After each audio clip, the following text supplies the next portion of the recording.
आप सबका my first blog में स्वागत है। मारू नाम मौल कुलदीप, आप सब मुझे जानते हो। फिर से आप सबका माय फर्स्ट ब्लॉग में स्वागत है। देख सकते हो ये अपना रूम है और आ जाऊँ तमने आप। चलो मैं अपनी वाइफ से आपको मिलाता हूँ।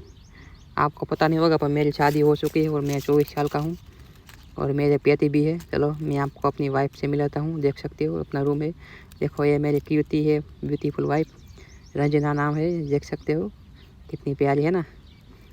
जो आप रूम में बाबा ढींगू हाथों नव ऐसे नाखी हुए हवा ना पोना हाथे आप लोग उतारी। देख सकते हो बी माँ दीकरी इसका नाखे है ना।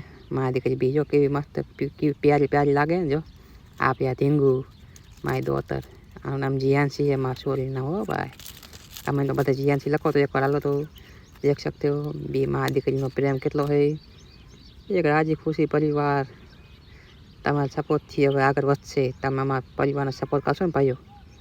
देख सकते हो हूँ जो माँ ढींगली हिंचका नाखूँ। आज ब्लॉग आए